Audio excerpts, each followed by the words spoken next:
नमस्कार, मैं हरि। आप देख रहे हैं डिजिटल न्यूज झारखंड। आइए जानते हैं झारखंड के प्रमुख खबरों के बारे में। इससे पहले से छोटी सी निवेदन कि अगर आप चैनल में नए हैं तो चैनल को सब्सक्राइब अवश्य कर लें ताकि झारखंड की हर छोटी बड़ी खबर आप तक पहुंचा सकें। रेलवे का बड़ा फैसला, अब वेटिंग टिकट कैंसिल करने पर कटेंगे इतने रुपये। दरअसल आपको बता दूं, रेलवे यात्रियों को बड़ी राहत मिली है। IRCTC के वेबसाइट से बुक किए गए वेटिंग व RAC टिकटों को रद्द किए जाने की स्थिति में सुविधा शुल्क के नाम पर मोटी रकम की कटौती नहीं होगी। ऐसे टिकटों पर अब रेलवे की ओर से निर्धारित प्रति यात्री 60 रुपये रद्दीकरण शुल्क ही लगाया जाएगा। गिरिडीह के सामाजिक सह सूचना अधिकार कार्यकर्ता सुनील कुमार खंडेवाल की शिकायत पर रेलवे ने यात्रियों को यह राहत देने का निर्णय लिया है। इससे पूरे देश के लोगों को राहत मिलेगी। तो वहीं अब भारतीय रेलवे नियमों के अनुसार 60 रुपये प्रति यात्री रद्दीकरण शुल्क लगाया जाएगा। IRC के मैनेजिंग डायरेक्टर ने खंडेलवाल के इस सुझाव पर काफी सराहना की है। जमानत याचिका पर हेमंत सोरेन को फिर नहीं मिली राहत। कोर्ट ने ईडी को दोबारा क्यों दिया समय। दरअसल आपको बता दूं, कथित जमीन घोटाला मामले में झारखंड के पूर्व मुख्यमंत्री हेमंत सोरेन की जमानत याचिका पर ईडी की विशेष अदालत में मंगलवार को सुनवाई हुई। कोर्ट से हेमंत सोरेन को आज भी राहत नहीं मिली। दरअसल प्रवर्तन निदेशालय ईडी ने जवाब दाखिल करने के लिए कोर्ट से दोबारा समय मांगा। इससे पहले ईडी ने 16 अप्रैल को कोर्ट से समय की मांग की थी। अब इस मामले में अगली सुनवाई 1 मई को निर्धारित की गई है। बिजली उपभोक्ताओं के लिए जरूरी खबर, अब ये काम किया तो लगेगा भारी जुर्माना। दरअसल आपको बता दूं, बिजली कनेक्शन पर क्षमता से अधिक लोड रखने वाले उपभोक्ताओं पर विभाग जुर्माना लगाएगा। इसकी तैयारी की जा रही है। यह जानकारी विभाग के JE एहसान अख्तर ने दी है। आपको बता दूं, उन्होंने बताया कि उपभोक्ता कनेक्शन लेने पर जानकारी नहीं होती है कि उस कनेक्शन का कर क्षमता क्या है। वह कम क्षमता का कनेक्शन लेकर AC, कूलर व मोटर आदि उपकरण चला रहे हैं। ऐसे उपभोक्ता सावधान हो जाएं। बिजली विभाग ऐसे उपभोक्ताओं पर शिकंजा कसने जा रही है। आपको बता दूं, JE एहसान अख्तर ने कहा कि शहरी क्षेत्र में कई ऐसे उपभोक्ता हैं जो 1 किलोवाट क्षमता का कनेक्शन लिए हैं, उसी कनेक्शन से AC भी चला रहे हैं। वह अपने कनेक्शन का लोड बढ़ा ले, अन्यथा जांच अभियान के दौरान अधिक लोड मिलने पर दंडात्मक कार्रवाई की जाएगी। Jharkhand JPSC CCE prelims exam का रिजल्ट हुआ जारी, देखें अपना परिणाम। दरअसल आपको बता दूं, Jharkhand public service commission JPSC ने JPSC CCE प्रीलिम्स 2023 रिजल्ट जारी कर दिया है। कैंडिडेट JPSC की ऑफिशियल वेबसाइट www.jpsc.government.in पर जाकर अपना परिणाम देख सकते हैं। इसमें कुल 7011 कैंडिडेट पास हुए हैं। अब ये कैंडिडेट मेंस एग्जाम में शामिल होंगे। आपको बता दूं, झारखंड पब्लिक सर्विस कमीशन ने 27 जनवरी 2024 को अपनी ऑफिशियल वेबसाइट पर JPSC CCE भर्ती 2023 का नोटिफिकेशन जारी किया था। यह नोटिफिकेशन कुल 342 पदों पर वैकेंसी के लिए था, जिसका कि अब रिजल्ट आ गया है। अब जाकर चेक कर सकते हैं। रिक्वायरमेंट एग्जाम के खिलाफ उतरे पारा शिक्षक, शिक्षा विभाग से कर दी ये बड़ी मांग। दरअसल आपको बता दूं, सहायक आचार्य नियुक्ति प्रतियोगिता परीक्षा 27 अप्रैल से आयोजित किए जाने पर पारा शिक्षकों को आपत्ति है। पारा शिक्षकों का कहना है कि झारखंड कर्मचारी चयन आयोग ने इंटर प्रशिक्षित सहायक आचार्य के पदों पर नियुक्ति के लिए 27 अप्रैल से परीक्षा लेने की घोषणा की है। हालांकि इसमें सम्मिलित होने वाले अधिक संख्या में पारा शिक्षकों का लोकसभा चुनाव को लेकर प्रशिक्षण चल रहा है। ऐसे में पारा शिक्षक इस परीक्षा में भाग लेने से वंचित हो सकते हैं। वे परीक्षा की ठीक से तैयारी भी नहीं कर पाएंगे।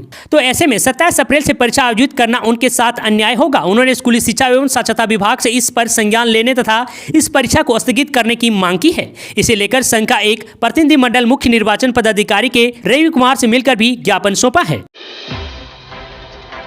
दिल्ली हाईकोर्ट से सोरेन परिवार को मिली बड़ी राहत। लोकपाल के CBI जांच के आदेश पर लगी रोक, तो वहीं 10 मई को होगी अगली सुनवाई। दरअसल आपको बता दूं, दिल्ली हाईकोर्ट ने सोरेन परिवार को बड़ी राहत दी है। संपत्ति से जुड़े मामले में लोकपाल की ओर CBI जांच का आदेश दिया गया है। इस आदेश पर दिल्ली हाईकोर्ट ने फिलहाल रोक लगा दी है। कोर्ट ने कहा है कि अगली सुनवाई 10 मई को होगी, तब तक कोई कार्रवाई नहीं की जाएगी। आपको बता दूं, लोकपाल ने केंद्रीय जांच ब्यूरो CBI को पार्टी के नाम से 2 संपत्तियों की जांच का निर्देश दिया था। इस आदेश के खिलाफ JMM ने 4 मार्च को पारित लोकपाल के आदेश को चुनौती दी थी। आपको बता दूं कि यह आदेश BJP सांसद निशिकांत दुबे की ओर से राज्यसभा सांसद शिबू सोरेन के खिलाफ दायर की गई थी। B.Ed और M.Ed प्रवेश परीक्षा का आंसर की हुआ जारी। दरअसल आपको बता दूं, झारखंड संयुक्त प्रवेश प्रतियोगिता परीक्षा पार्षद ने 21 अप्रैल को हुए B.Ed, M.Ed, B.Ped, M.Ped संयुक्त प्रवेश प्रतियोगिता परीक्षा पार्षद का आंसर की जारी कर दिया है। परीक्षा के चारों सेट से प्रश्न पत्र से संबंधित उत्तर कुंजी को डाउनलोड कॉलम से अपलोड कर सकते हैं। किसी उत्तर से कोई आपत्ति हो तो 26 अप्रैल तक साक्ष्य के साथ दर्ज करा सकते हैं। बेड़ो में बस ने वैन को मारी टक्कर, चालक समेत 5 घायल। दरअसल आपको बता दूं, बेड़ो प्रतिनिधि थाना क्षेत्र के हांडू मोड़ के पास गुमला से आ रही जय बाला नामक बस ने मारुति वैन को टक्कर मार दी। हादसे में वैन के परकच्चे उड़ गए हैं। वहीं वैन पर सवार चालक समेत 5 लोग गंभीर रूप से घायल हो गए हैं। घटना मंगलवार की दिन 2:30 बजे की है।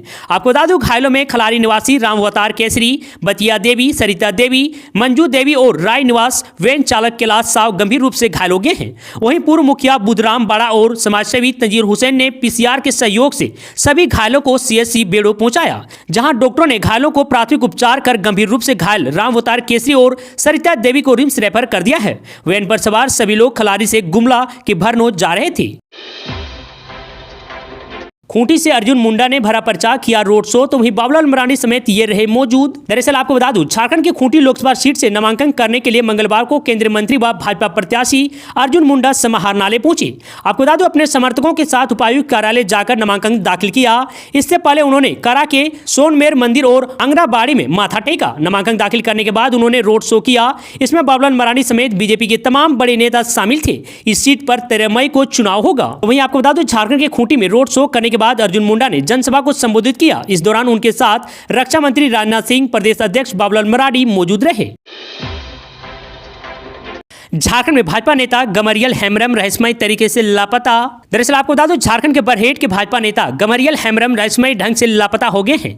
थाना क्षेत्र के खैरवा गांव पंचायत की मुखिया विनीता टुडू ने थाने में आवेदन देकर पति गमरियल हेम्ब्रम के लापता होने की शिकायत की है। गमरियल भाजपा की राजनीति में सक्रिय रहने के अलावा स्थानीय जय हिंद क्लब के अध्यक्ष भी हैं। उन्होंने 2019 में बरहेट सीट से आजसू के टिकट पर विधानसभा चुनाव भी लड़ा था। झारखंड के 3 लोकसभा क्षेत्र में कालाधन के प्रवाह का डर, चुनाव आयोग ने माना एक्सपेंडिचर सेंसिटिव। दरअसल आपको बता दूं, झारखंड के 3 लोकसभा क्षेत्रों में चुनाव प्रचार के दौरान जनता को लुभाने के लिए बड़े पैमाने पर कालाधन खर्च किए जा सकते हैं।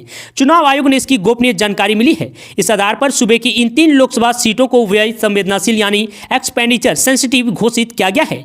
ये लोकसभा सीट धनबाद, जमशेदपुर और हजारीबाग है। चुनाव आयोग ने मुख्य निर्वाचन अधिकारी को इन क्षेत्रों में विशेष निगरानी करने का निर्देश दिया है। कोरमा से 6 घंटे में टाटा, 3.5 घंटे में पटना, तो वहीं गर्मी में रेलवे ने दिया 2 समर स्पेशल ट्रेनों का तोहफा।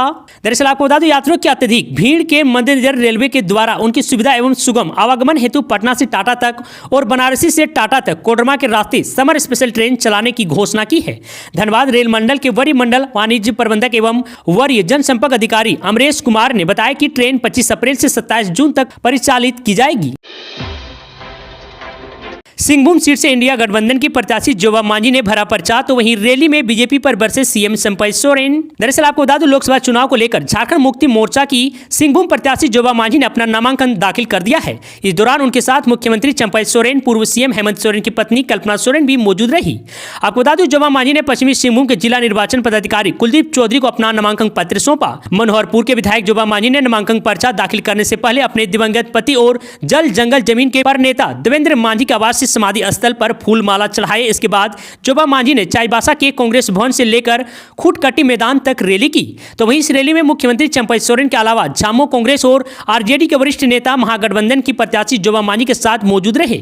आपको बता दें, इसके बाद जोबा मांझी ने बीजेपी और केंद्र सरकार पर जमकर हमला किए। उन्होंने कहा कि केंद्र सरकार की दलित, शोषित, गरीब, आदिवासियों का हक और अधिकार छीनने का काम करती है। ऐसे सरकार को हटाने के लिए महागठबंधन को अब जीतना ही होगा।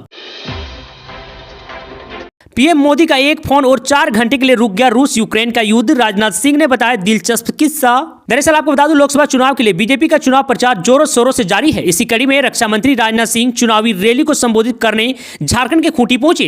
इस दौरान उन्होंने रूस यूक्रेन युद्ध का जिक्र किया और बताया कि कैसे पीएम मोदी के एक फोन कॉल से रूस यूक्रेन के बीच युद्ध 4 घंटे के लिए रुक गया था। दरअसल आपको बता दूं, उन्होंने जनसभा को संबोधित करते हुए कहा कि रूस यूक्रेन के बीच 2 साल से भी ज्यादा समय से युद्ध जारी है। दोनों देश आए दिन एक दूसरे पर मिसाइल और बम से हमला करते रहे हैं। जब यह जंग शुरू हुई तो भारत के हजारों बच्चे वहां फंसे हुए थे। भारत में इन बच्चों के माता पिता काफी परेशान थे।